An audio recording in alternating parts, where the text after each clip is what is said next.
स्वामी म्हणतात, प्रत्येक गोष्ट मिळवायची नसते. काही गोष्टी सोडून द्यायच्या असतात. कारण सगळं हातात धरायच्या नादात आपण नकळत स्वतःला गमावतो. आयुष्य प्रत्येक वेळी सांगतं, समजावतं सगळं आपल्या वाट्याला येणार नाही आणि जे आलं नाही त्यावर रडण्यातच वेळ गेला तर जे आलंय तेही निसटून जातं. काही नाती, स्वप्न, माणसं आपल्यासाठी नसतात. ते मान्य करायला वेळ लागतो. पण एकदा मान्य केलं की मग काही गोष्टी सोप्या होतात. प्रत्येक वेळी खरं समाधान मिळवण्यात नाही तर जे नाही ते स्वीकारण्यात आहे. कारण कधी-कधी हसणं ही आयुष्य जिंकवतं आणि सोडून देणं म्हणजे शेवट नव्हे तर स्वतःकडे परत येण्याची सुरुवात असते. बाकी आयुष्यात आपल्याला हरवायला नाही, घडवायला येतं. फक्त आपण ओळखायचं असतं कोणत्या क्षणात काय शिकायचं. आपल्या माणसांविना आयुष्यातले सगळे सण फिके वाटतात. घर उजळलेलं असतं, पण मन अंधारात हरवलेलं असतं. बाहेर गर्दी, पण आतून शांतता, एकटेपणा जाणवत असतं. बाकी सगळं असतं, पण ज्या माणसांसाठी सगळं करायचो तेच नसतात. आणि तेव्हाच कळतं सण म्हणजे फक्त दिवस नसतो. तो आपल्या माणसांसोबत असणं.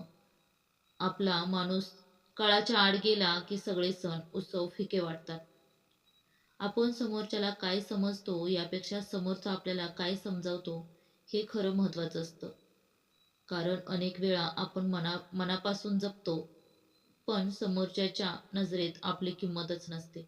आपण कोणाला किती समजून घेतो यापेक्षा समोरचे आपल्याला किती समजून घेतो हे ठरतं नात्याचं आयुष्य. आपली माणसं हीच खरी आपली संपत्ती असते. कारण पैसा, यश, पद हे सगळं बदलत राहतं. पण आपल्यावर मनापासून प्रेम करणारी माणसं तेच आयुष्यभर साथ देतात. काही क्षण असे असतात जेव्हा जाणवतं आयुष्यभर साठवलेलं सोनं, पैसा, पद काहीच उपयोगाचं नाही. कारण शेवटी साथ देतात ते फक्त आपले माणसं. जेव्हा जग पाठ फिरवतं तेव्हा हेच काही चेहरे आधार बनतात. म्हणूनच आपली माणसं हीच खरी आपली संपत्ती आहे.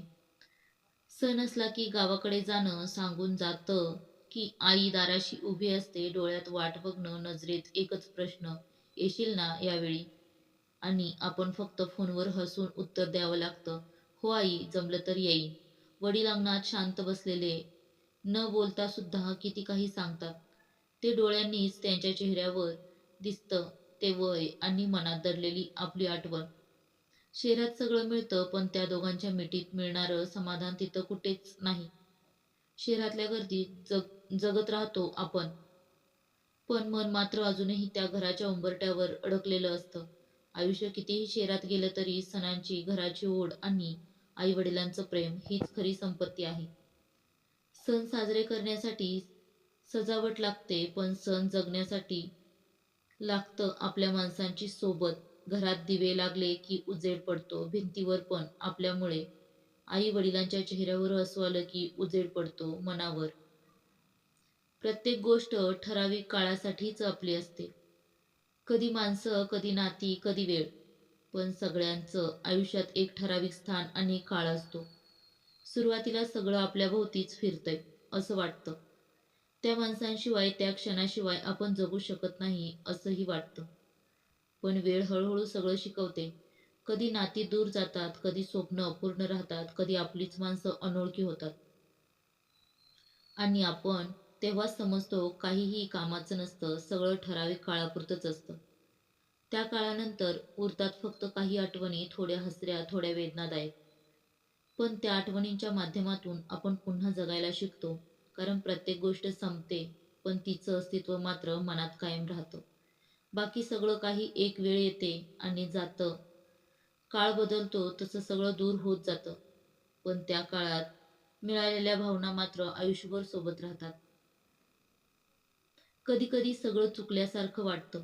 आपण घेतलेले निर्णय, केलेल्या गोष्टी, पण खरी गोष्ट अशी असते की त्या चुकीच्या वाटणाऱ्या गोष्टीच आपल्याला योग्य ठिकाणी पोहोचवतात. कधी वाटतं सगळं संपलं, पण खरं तर ते नवं काहीतरी सुरू होण्याची ती एक वेळ असते. आयुष्य असंच शिकवतं, चुकल्यासारखं वाटतं तेच कधी-कधी आपल्यासाठी योग्य असतं. आयुष्यात महत्त्वाचं असणं आणि आयुष्यात महत्त्व देणं यात प्रचंड फरक असतो. हा फरक समजून घेता आला पाहिजे. आपण दररोज कुठेतरी निघतो, ऑफिसला, प्रवासाला, कुणाला भेटायला, पण खरंच कधी विचार केला का? आपण परत येणार की नाही याची काही शाश्वती आहे का? घरून निघणं सहज असतं, पण परतणं ते मात्र देवाच्या कृपेवर अवलंबून असतं. सुखरूप घरी पोहोचणं हेच आजच्या काळात सगळ्यात मोठं सौभाग्य आहे. कारण डोंगराआड गेलेले माणसं परत येत नाहीत, पण ढगाआड गेलेले कधीच परत येणार नाहीत. कारण माणसं परत येतील असं आपण धरून चालतो, पण प्रत्येक निघालेला माणूस ही घरी परत येईल असं नसतं. कधी कधी मन इतकं थकून जातं की शब्दही हरवतात. पण स्वामींचं स्मरण म्हणजे त्या शांततेतही जगायचं कारण मिळणं असतं. काही तारखा कायम मनाच्या जवळच्या असतात. वय खूप काही शिकवून जातं. कधी अनुभवांच्या रूपात, कधी गमावलेल्या लोकांच्या आठवणीतून, तर कधी स्वतःच्या चुका मान्य करून. हळूहळू कळतं कोण खरं, कोण गरजेपुरतं, काय महत्वाचं आणि काय फक्त तात्पुरतं होतं. वय वाढतं तसं आपण शांत होतो, कारण रडून, रागावून, समजावून सुद्धा काही गोष्टी बदलत नाहीत. हे शिकलो. वय वाढतं तसं माणूस शांत होतो, कारण आयुष्य शिकवतं सगळं आपल्या मनाप्रमाणे घडत नाही. काही गोष्टी स्वीकाराव्या लागतात, काही माणसं सोडावे लागतात आणि काही आठवणी फक्त मनात ठेवाव्या लागतात. मित्रांनो, हे स्वामींचे विचार तुम्हाला कसे वाटले कमेंट करून नक्की कळवा. आणि हो, आपल्या मराठी कथा या यूट्यूब चॅनलला लाईक, शेअर अँड सबस्क्राईब करायला विसरू नका.